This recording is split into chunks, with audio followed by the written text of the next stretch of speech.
Hello everyone, welcome back to the channel. This is the worst clutch I think I've ever seen. It was also the most difficult one for me to replace. So for those of you who have a memory span longer than a goldfish, you will remember that I bought this Clubman Estate last year about this time. And ever since I've been driving around, I've noticed that this clutch would slip, particularly above 3,200 RPMs, or if you try to take off really quickly, it would just slip. And this is a problem that the owner told me that it's had since he had bought the engine replacement and had it installed. So I figured, well, okay, I'll just replace the clutch at some point. Well, it took me a year to put all the parts together and finally get it all set up to do this replacement. But I did not expect that this clutch was so bad. And there are many reasons why this clutch was not working well for this engine. I'll go through all those details in a little bit. But let me just say that part of this is suffering from poor assembly, part of this is suffering from lack of knowledge, and the other part is just downright bad choices on whoever built this assembly together. So for the rest of this episode, I'm actually going to be discussing this clutch. I'm not going to be doing a full teardown rebuild. This is not what that episode is going to be about. It's going to be about why I had to do this clutch replacement and what caused the problems in the first place in terms of the build. So we're going to take this over to the bench. I'm going to do a torque test on it first to see what kind of holding torque it actually had, and then I'm going to go ahead and take it over to the bench and we'll strip it down and I'll explain all the problems of the setup that this thing has. And also I'm going to talk about the new clutch that I built, which is off camera over there, and why it's a far better choice for this engine build, and going forward, what I need to do with it. Now, having pulled this clutch out, I also ran into a problem with the primary gear.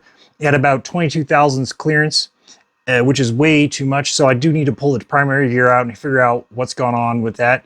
Either I need to replace it with a good new one, or I need to reshim it. So I just need to investigate the primary gear as well. Now, the primary gear was not leaking any oil out of the oil seal area. However, it might have been leaking some from the tail bush.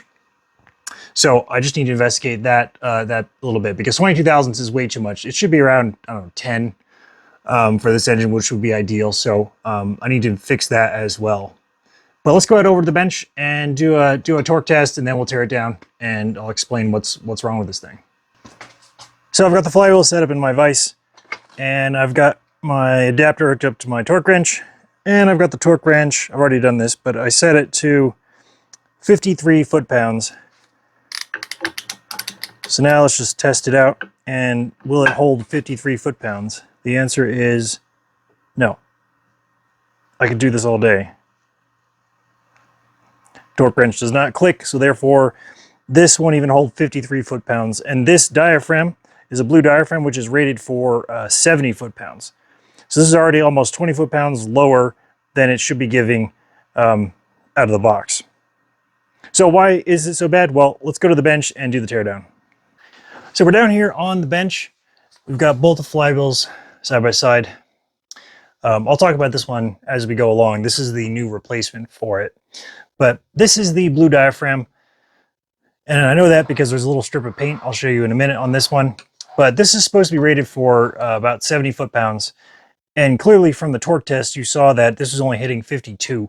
So the setup on this is wrong, because it's not even giving the amount of torque that it's supposed to hold. So that's one of the problems that we see just from the torque aspect. Now, let's go ahead and take this apart further so we can dissect all of the other problems that this thing has. One of the things that sharp-eyed viewers might notice is that, well, the teeth are worn in here, but you'll notice that the new clutch assembly is using a different ring gear, and that's because I do plan on converting my car to use the high torque starter. So this is a 107 tooth ring gear, and I'm going to 129. But anyway, you can do these things when you're doing a flywheel change, but that's about the only time you can do them. So anyway, let me go ahead and talk about some of the good things. Well, for starters, it was good to see that new parts were fitted and that this wasn't just a pile of used parts.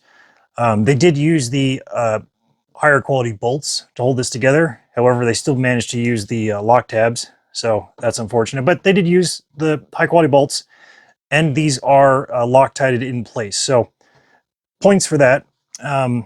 But let's go ahead and start taking this apart, and we'll see what else is bad about it. Now, one of the things I did notice while I was taking it off the car is that We get the camera to focus here. These bolts were fully torqued, and yet the drive straps here, you can see they are not even secured.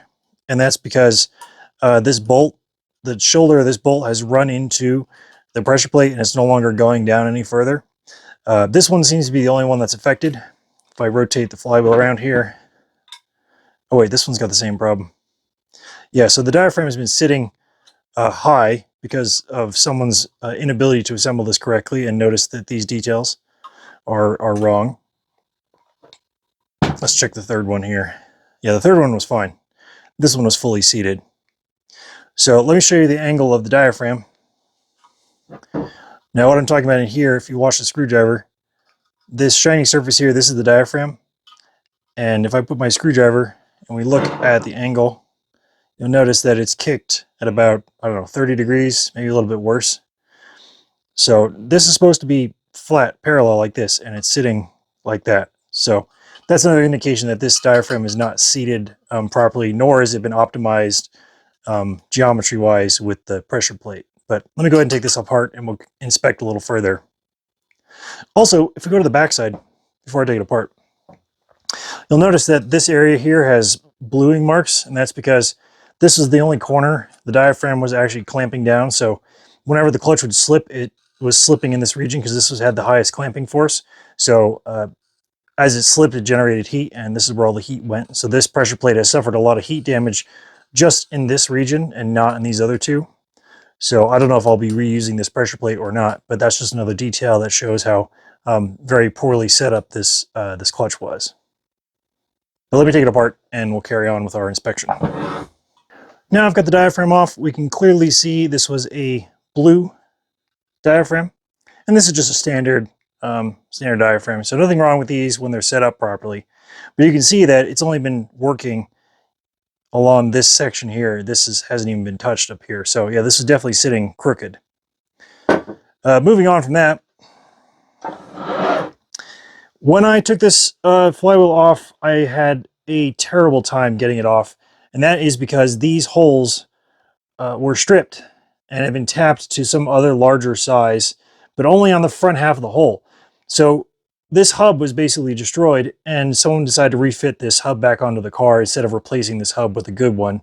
So I ended up having to Healy coil one of these holes to try and get my puller to even extract this flywheel off. So that was a very, very difficult task of removing this flywheel. So if you have any problems with these threads, just replace the center hub on these two-piece flywheels, or just go get a new flywheel like this one here. This is a new billet one. They're not that expensive, and it'll save you the hassle of having to replace this and deal with the wear and tear on this. Having said that, I did get this off. I did not have any problems with the taper. It all looked okay on here. So let's go ahead and lift off the flywheel and take a look down here. So we do have a little bit of oil flinging in here. Doesn't look too bad, but this might be indicative of a rear bearing failure on the primary gear. As far as the surface is concerned, well, there are some heat spots and some cracking going on in this region, but otherwise, you know, nothing to speak of really on this end. The disc looks normal.